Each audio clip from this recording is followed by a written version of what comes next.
Hello student. अब हम इस लेक्चर में डीएनए के एक्चुअल एप्लीकेशन पढ़ने जा रहे हैं। पिछले लेक्चर में हमने रेप्लिकेशन से जुड़ी हुई कुछ चीज़ें, कुछ टर्म्स से सीखे थे, जैसे ओआरआई क्या होता है, प्राइमर क्या होते हैं, डीएनए पॉलीमरेज क्या होता है, हेलिकेज क्या होता है, कॉम्प्लीमेंट्री बेस पेयर यानी एडेनिन थाइमिन गुआनोसिन साइटोसिन एक दूसरे के क्या होते हैं, कम्प्लीमेंट्री होते हैं। इन सब के बारे में हमने पिछले लेक्चर में बात किया। अब एक्चुअली में इस लेक्चर में डीएनए का रेप्लिकेशन को सीखने जा रहे हैं, यानी फाइनली डीएनए का रेप्लिकेशन कैसे होता है उसको हम सीखने जा रहे हैं, उसको कवर करेंगे इस लेक्चर में। तो डीएनए का आपको कितने स्टैंड होता है? डीएनए का दो स्टैंड है, जाहिर बात है। डीएनए कैसे होता है? Double standard.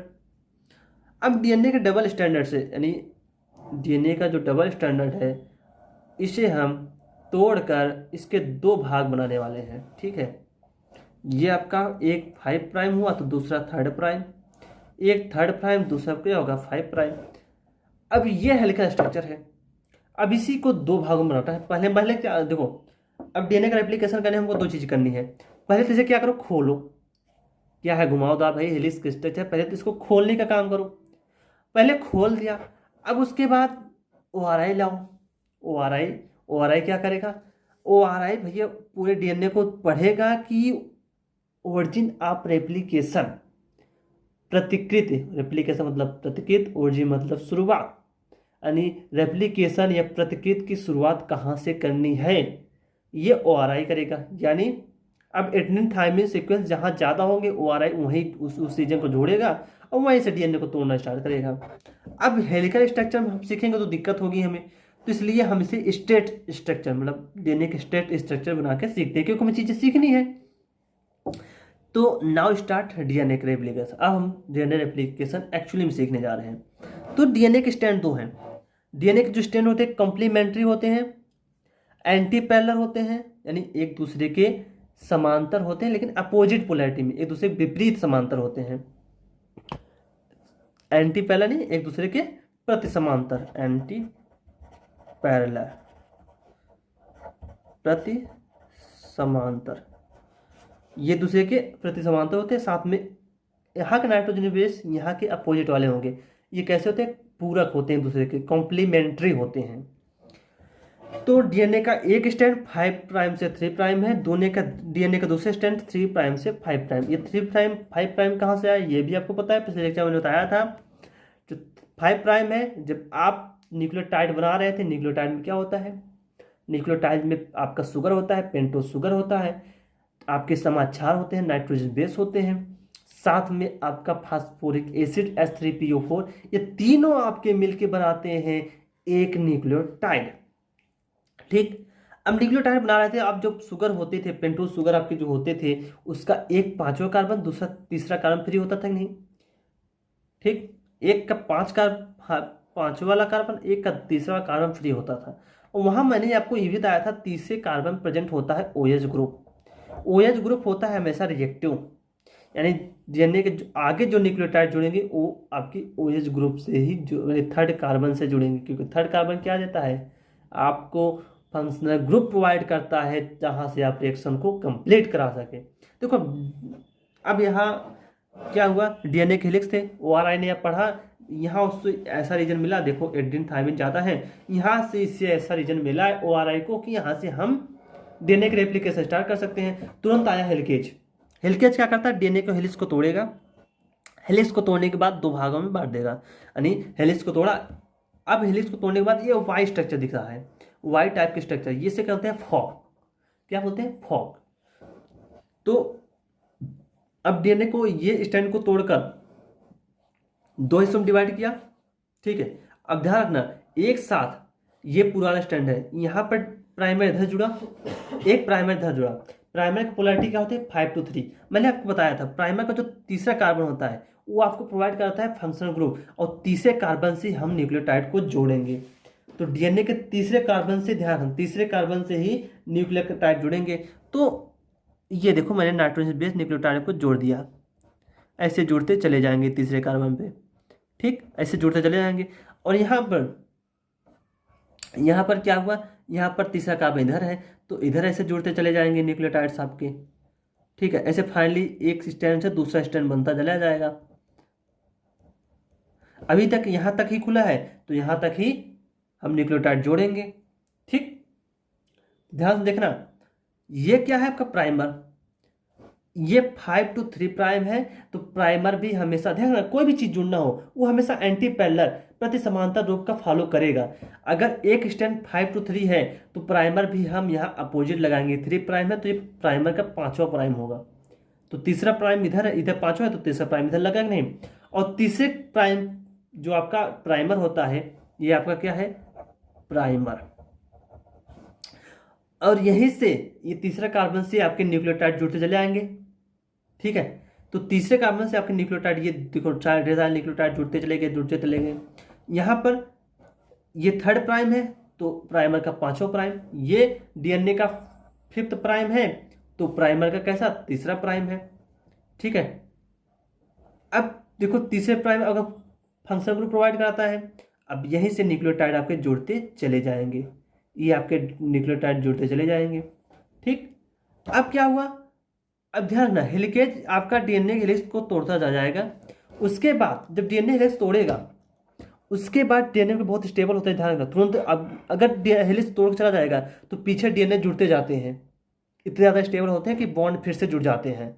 तो उसके लिए आपका आता है ट्रोपो आइसोमेरेज। क्या, ट्रोपो आइसोमेरेज। ट्रोपो आइसोमेरेज क्या करता है, जो डीएनए के फॉक्स होते हैं, जैसे कि ये डीएनए को तोड़ा हेलिक्स मान लो, तो ये क्या करता है ट्रोपो आइसोमेरेज, इनकी ओरिएंटेशन ऐसे ऐसे होते हैं बॉन्ड, तो उसको ऐसे ऐसे ओरिएंटेशन चेंज कर दिया। अब एक बॉन्ड इधर एक बॉन्ड इधर, क्या जुड़ेंगे, नहीं जुड़ पाएंगे, इनकी ओरिएंटेशन को बदल देता है ट्रोपो आइसोमेरेज, जिससे अब ये डीएनए हेलिक्स जुड़ ना पाए। उसके बाद डीएनए जब ट्रोपो आइसोमेरेज अपना काम करके चला जाता है, ध्यान रखना ऐसे आपका ये सारे काम एक साथ चलते हैं, एक साथ मतलब ORI रीजन पड़ता जाता है, और यहाँ पर हेलिक्स आकर तोड़ा, हेलिकेज ने इसको तोड़ा, प्राइमर जुड़ा, उसका डीएनए पॉलीमरेज। अब डीएनए पॉलीमरेज जो न्यूक्लियोटाइड लगा रहे हैं ना, ये काम डीएनए पॉलीमरेज का काम होता है। डीएनए पॉलीमरेज 3rd प्राइम पर होता है फंक्शनल ग्रुप, और 3rd प्राइम के आगे न्यूक्लियोटाइड लगाता चला जाता है। तो यहाँ भी प्राइम में जाकर 3rd कार्बन से न्यूक्लियोटाइड जोड़ता चला जाएगा। अब हेलिकेज आगे रीजन तोड़ेगा, ट्रोपो आइसोमेरेज फिर से इसके ओरिएंटेशन को चेंज करेगा, और अब इसके आगे फिर से प्राइमर जुड़ेगा। देखते हैं कैसे जुड़ता है, आगे हम बात करते हैं। अब देखना, यहाँ पर आपने देखा था पीछे भी यहाँ तक न्यूक्लियोटाइड के जुड़ चुके थे। ठीक है, यहाँ पर न्यूक्लियोटाइड, और यहाँ पर आपके कुछ न्यूक्लियोटाइड यहाँ तक जुड़े थे, यहाँ तक आपके न्यूक्लियोटाइड जुड़े थे, ये इसके स्टेट में। ठीक है, मैंने माना ये यहाँ तक आपके न्यूक्लियोटाइड जुड़े होंगे, उस पिछले आपने जहाँ देखा कवर किया। उसके बाद क्या होता है, अब हेलिकेज इसके आगे तोड़ के गया। अब इसके आगे जब हेलिकेज तोड़ के गया, ट्रोपो आइसोमेरेज ने ओरिएंटेशन चेंज किया, मतलब एक दूसरे स्टैंड को अलग कर दिया, मतलब जो इसके हाइड्रोजन बॉन्ड्स हैं एक दूसरे के सामने थे, उनको उनकी दिशा को थोड़ा चेंज कर दिया, ताकि ये फिर से हाइड्रोजन बॉन्ड तुरंत जुड़ न जाए। वरना ट्रोपो आइसोमेरेज की जो आपका हेलिकेज जितना भी एनर्जी लगा के मेहनत किया वो सब खत्म हो जाएगा, कोई मतलब नहीं निकलेगा। तो अब क्या हुआ, अब देखो ये 3rd प्राइम था, 3rd प्राइम के आगे न्यूक्लियोटाइड आप जोड़ते जाओगे, हेलिकेज तोड़ के गया, अब पॉलीमरेज क्या गया 3rd प्राइम के आगे ही जोड़ेगा, 3rd प्राइम के आगे ही न्यूक्लियोटाइड के जोड़ने का काम करेगा। तो आगे आप 3rd प्राइम के आगे कॉन्टिन्यूस न्यूक्लियोटाइड जोड़ सकते हो यहाँ पर। ठीक है, ये न्यूक्लियोटाइड मैंने जोड़ दिया 3rd प्राइम के आगे। ठीक है, 3rd प्राइम के ध्यान न्यूक्लियोटाइड जुड़ेंगे वो तीसरे कार्बन से, 3rd प्राइम के आगे ही जुड़ेंगे, क्योंकि 3rd जो कार्बन होता है आपका डीएनए का या कहीं का भी, क्योंकि डीएनए हो या आरएनए 3rd प्राइम ही उसका रिएक्टिव होता है, तो प्राइमर भी 3rd प्राइम ही इसका रिएक्टिव होगा, क्योंकि प्राइमर किससे बनते होते हैं, प्राइमर आपके आरएनए की न्यूक्लियोटाइड से बने होते हैं। तो ये तीसरा जो कार्बन है ये फंक्शनल ग्रुप प्रोवाइड करता है, इसी के आगे न्यूक्लियोटाइड लगातार जुड़ते चले जाएंगे। लेकिन इसमें क्या हुआ, अब देखो दिक्कत यहाँ पर हुई, यहाँ पर लगा था प्राइमर पिछले, अभी इसके पीछे जस्ट आपने देखना यहाँ तक इसने न्यूक्लियोटाइड जोड़ दिया। लेकिन अब जब डीएनए आगे तोड़ के गया, अब इस साइड में देखो 5वां कार्बन है, 5वें कार्बन से कभी न्यूक्लियोटाइड नहीं जुड़ता, क्योंकि 5वां कार्बन फंक्शनल ग्रुप प्रोवाइड नहीं कराता। अब इसके लिए मुझे एक प्राइमर रखी और जरूरत पड़ेगी। क्यों, क्योंकि अब भैया इसने क्या किया, डीएनए हेलिक्स एक साथ पूरा तोड़ेगा नहीं, डीएनए हेलिक्स कहीं एक साथ पूरा अगर डीएनए हेलिक्स तोड़ के चला गया, हेलिकेज अगर बाई चांस क्या हुआ डीएनए पूरी हेलिक्स तोड़ के चला गया, तो डीएनए पता है जोड़ते चले जाएंगे पीछे, भले ट्रोपोआइसोमर कितना ओरिएंटेशन क्यों ना चेंज कर दे, डीएनए हेलिक्स आपके जोड़ते चले जाएंगे। उसके लिए ये सारी चीजें एक साथ चलती रहती हैं। तो जितना उस समय हेलिक्स ने तोड़ा था, यहाँ पर प्राइमर जुड़ा, प्राइमर का थर्ड प्राइम आगे था तो भाई जुड़ता चला गया, न्यूक्लियोटाइड लगातार जुड़ते चले जाए, क्योंकि तीसरा प्राइम लगातार इसको फंक्शनल ग्रुप प्रोवाइड कराता जा गया। लेकिन यहाँ पर दिक्कत क्या हुई, इस प्राइमर के पास तीसरा प्राइम इधर था तो फंक्शनल ग्रुप इधर थे, तो इधर इसने न्यूक्लियोटाइड यहाँ तक जोड़ा, अब यहाँ डीएनए का स्टैंड खत्म हुआ। अब पीछे से इसको जोड़ना है तो पीछे तो जोड़ नहीं पाएगा, क्योंकि पीछे पांचों प्राइम है, पांचों प्राइम इस जोड़ नहीं पाएगा। अब पांचों प्राइम इसके लिए क्या हुआ, अनरिएक्टिव, भाई पांचवें प्राइम पर कोई फंक्शनल ग्रुप है ही नहीं OH। तो अब इसके लिए एक नया हम लगाएंगे प्राइमर, और प्राइमर पे ये देखो ये तीसरा कार्बन तो प्राइमर के पांचों कार्बन, और ये पांचों कार्बन तो ये तीसरा कार्बन। अब तीसरा कार्बन फिर यानी आप यहाँ आगे न्यूक्लियोटाइड आप जोड़ सकते हो, आगे ऐसे फिर से कॉन्टिन्यूस न्यूक्लियोटाइड जुड़ते चले जाएंगे नहीं। अब यहाँ पर आपने देखा डीएनए का जो स्टैंड 5 to 3 था, यहाँ आपके कुछ कॉन्क्लूजन निकलेंगे। डीएनए का एक स्टैंड 5 प्राइम से 3 था। अब 5 प्राइम से जो 3 था उसमें आपने देखा एक प्राइमर लगा, एक प्राइमर लगा, ठीक है।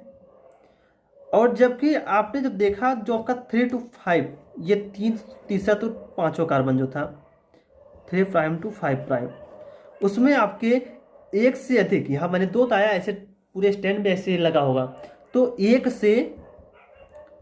से अधिक प्राइमर लगेंगे, प्राइमर लगेंगे। अब पता है जब ये प्राइमर लगातार एक से अधिक लगते हैं, इसे कहते हैं ओकाजाकी फ्रैगमेंट। ये आपका 3 to 5 प्राइम जो डीएनए सीक्वेंस है, इसमें जो न्यूक्लियोटाइड लगेंगे इसमें ढेर सारे प्राइमर लगेंगे, ढेर सारे प्राइमर लगने की वजह से इसे बोलते हैं ओकाजाकी फ्रैगमेंट, जाकी फ्रैगमेंट। ये आपका ओकाजाकी फ्रैगमेंट, तो ओकाजाकी फ्रैगमेंट कहाँ बनेगा, 3 to 5 प्राइम वाले स्टैंड पर, ओकाजाकी फ्रैगमेंट। ओकाजाकी फ्रैगमेंट आपका 3 to 5 तीसरे से जो पांचवें प्राइम वाला स्टैंड है डीएनए का, उस पर बनेगा। अच्छा एक चीज और देखो, ये जो स्टैंड है, अब देखो फाइनली ये 2 स्टैंड बनेगा, यहाँ पर एक स्टैंड, यहाँ पर एक स्टैंड, ठीक है। फाइनली कुछ इस प्रकार का स्ट्रक्चर, एक 5 to 3 प्राइम पुराना था, यहाँ 3 to 5 प्राइम पुराना था, जो न्यू वाला बना वो इसके अपोजिट होगा, 5 होगा तो यहाँ पर 3 होगा, यहाँ 3 है तो यहाँ पर 5 होगा, यहाँ पर 3 तो यहाँ पर 5, यहाँ पर 5 तो यहाँ पर 3। तो ये आपके 2 स्टैंड बने, और ये जो हुआ आपका नया वाला स्टैंड बना, ये आपका नया स्टैंड, और ये पुराना स्टैंड, ये नया स्टैंड, ये आपका पुराना स्टैंड। तो जब आपके एक डीएनए से 2 डीएनए बनेंगे तो दोनों डीएनए में एक स्टैंड आपका नया वाला होगा, एक स्टैंड पुराना वाला होगा, ठीक। ये दोनों स्टैंड आपने देखा। अच्छा इस स्टैंड में आपने कहो स्टैंड है, एक स्टैंड पे एक से अधिक प्राइमर लगेंगे, तो ये जो सीक्वेंस होगा, जो चेन हुआ, डिसकंटिन्यूअस हुआ, लगातार नहीं है ना। अगर यहाँ पर देखो, यहाँ पर सिंगल पॉली आपका प्राइमर लगेगा और ऐसे पूरा मुलर न्यूक्लियोटाइड जुड़ता चलेगा, क्योंकि फंक्शनल ग्रुप 3 पोजीशन इधर इस साइड है, तो ऐसे लगाते चले जाओ। ये आपका स्टैंड 5 to 3 हुआ, ये एक प्राइमर लगा, साथ में ये आपका कॉन्टिन्यूअस स्टैंड बनाएगा,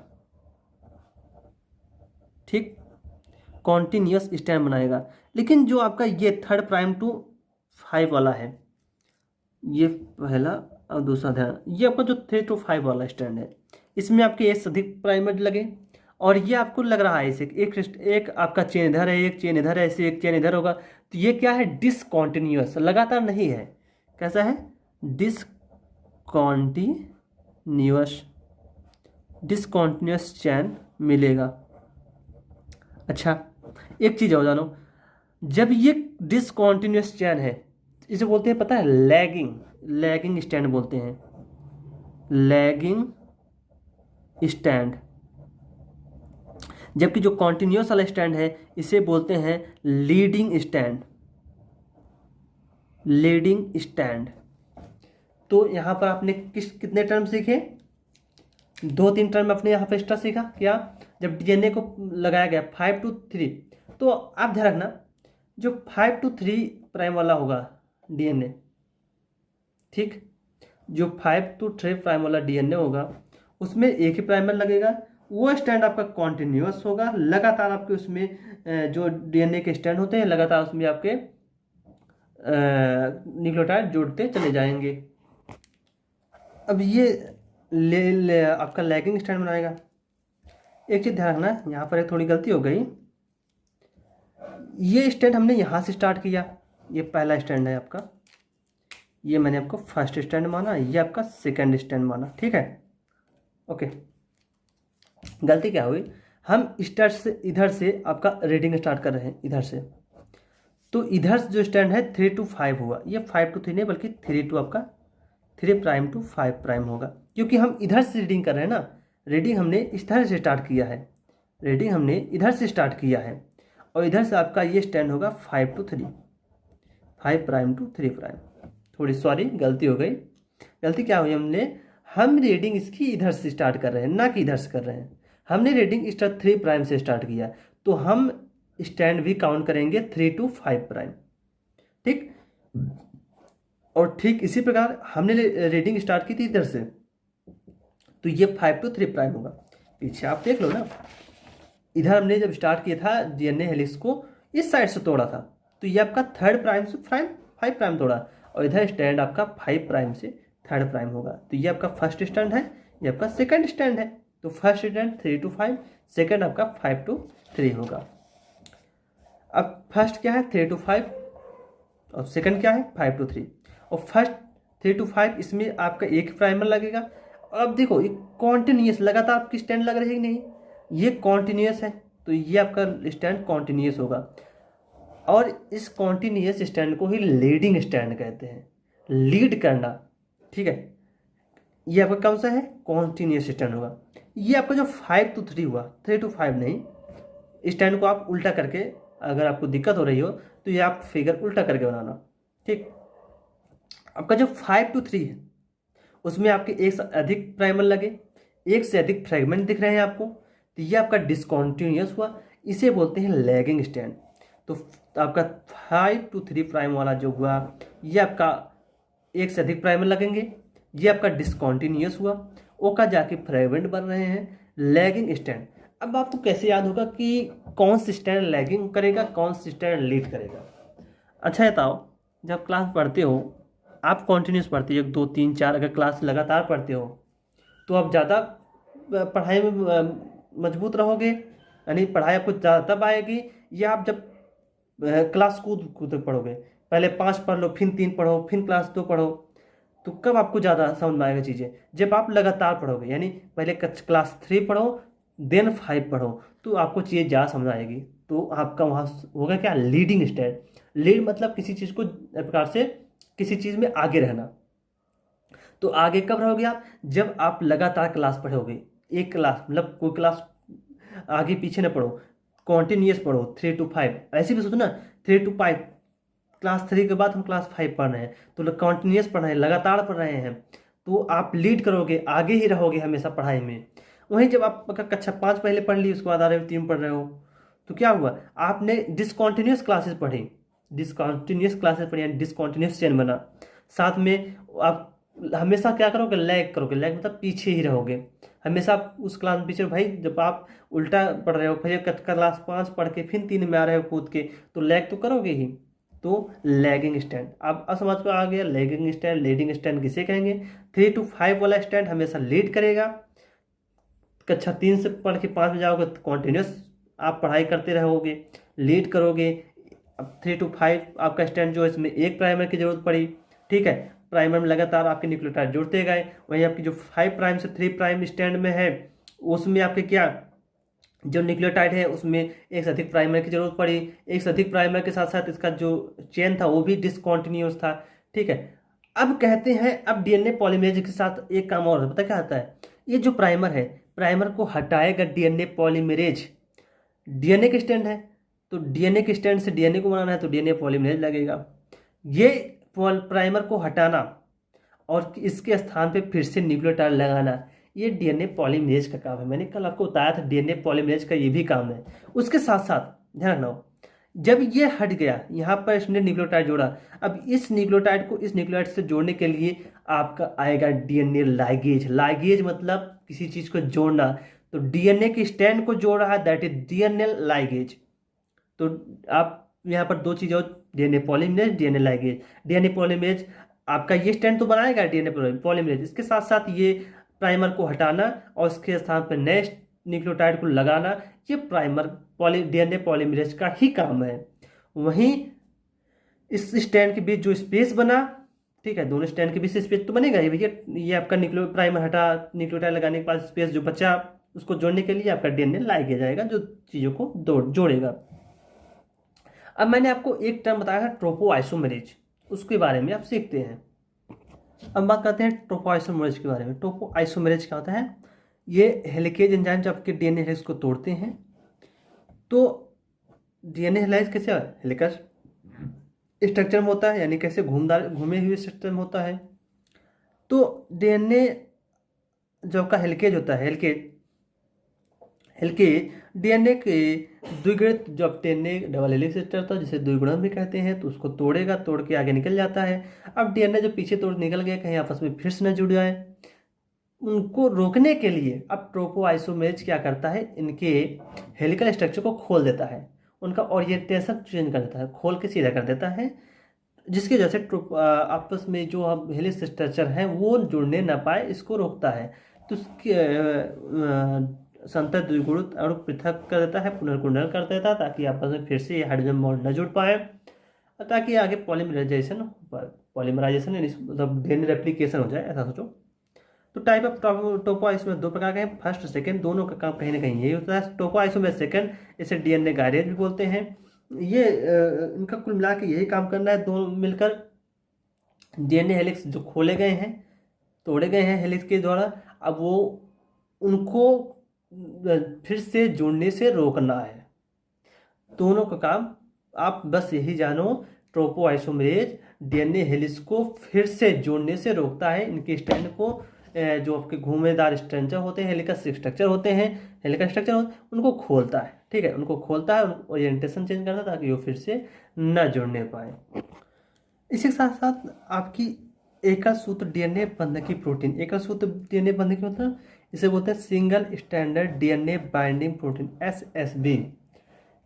ये भी क्या करते हैं पता है, जब आपके डीएनए फ्रेगमेंट, ये देखो डीएनए फ्रेगमेंट जो तोड़ते हैं, हेलिकेज इनको तोड़ता है, तो एक तो ट्रोपोआइसोमेरेज क्या करता है, इनका ओरिएंटेशन चेंज करता है, इनको पृथक कर देता है। उसके बाद single stranded stabilising protein in DNA strand से बाइंड कर जाती हैं ताकि हेलिक्स फिर से मुड़ न जाए। तो सिंगल स्टैंडर्ड स्टेबलाइजिंग प्रोटीन या बाइंडिंग प्रोटीन डीएनए के खुलने के बाद डीएनए से बाइंड कर जाते हैं ताकि डीएनए आपका मुड़ने न पाए। देखो वाई शेप्ड फॉक, द्विशाख, दो स्टैंड दिख रहे हैं, दो शाख, दो खाने दिख रहे हैं, दैट इज वाई शेप्ड। ध्यान रखना, जो डीएनए का फॉक होता है वो वाई शेप्ड होता है। वाई स्ट्रक्चर देख भी रहा है, इससे अच्छा है ये आप इस स्ट्रक्चर को देखो, ये आपको वाई शेप्ड दिख रहा है कि नहीं, वाई शेप्ड, ये आपका वाई शेप्ड डीएनए फॉक, इसे बोलते हैं द्विशाख। ठीक, ट्रोपोआइसोमेरेज क्या करता है, साथ में डीएनए बंधकी प्रोटीन या सिंगल स्टैंडर्ड बाइंडिंग प्रोटीन क्या करता है, इसके बारे में आपने सीखा। इसके बाद हम बात करते हैं डीएनए पॉलीमरेज की। ठीक है, ये आपका क्या है, डीएनए द्विगुणन के महत्वपूर्ण। अच्छा, इसके साथ साथ डीएनए जो आपका द्विगुणित हुआ, मतलब एक कॉपी से दूसरी कॉपी बनी, उसके महत्वपूर्ण कुछ जो उनके बारे में विशेषता है उसके बारे में सीखते हैं। डीएनए अणु द्विगुणन प्रायः प्रोकैरियोट यूकैरियोट, यानी प्रोकैरियोटिक सेल जो होते हैं, यूकैरियोटिक सेल दोनों अलग अलग होते हैं ना, लेकिन दोनों में जो डीएनए का रेप्लिकेशन होता है, डीएनए का द्विगुणन होता है, यानी एक डीएनए से दूसरे डीएनए का बनना, वो सेम होता है, जैसे होता है।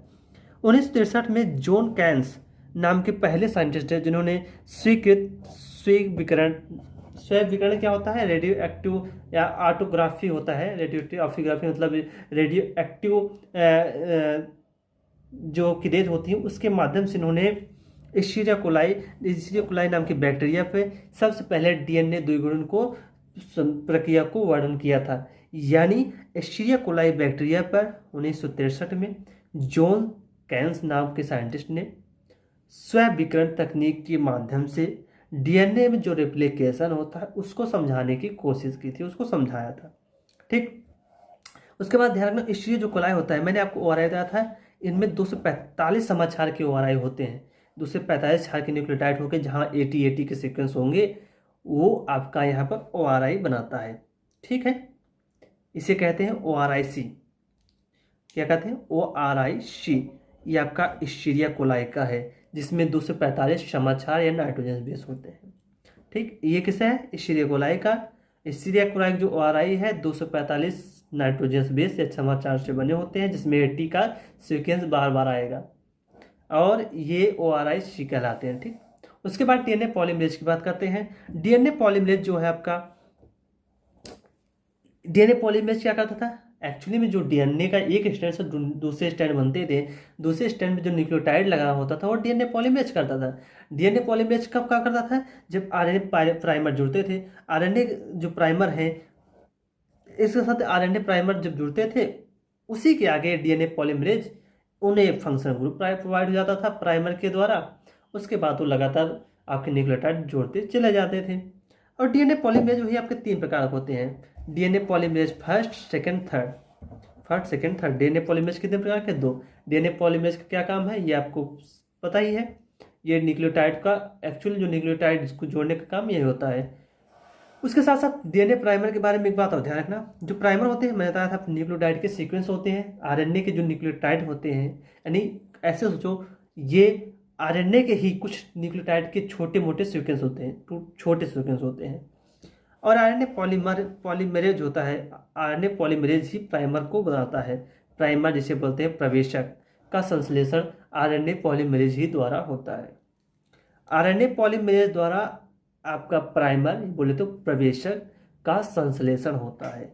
आरएनए पॉलीमरेज जब प्राइमर बनाते हैं तो ये प्राइमर आपके जाके जो हेलिकेज स्ट्रक्चर डीएनए के हेलिक्स टूटे हैं वहाँ पर जाके बाइंड होता है।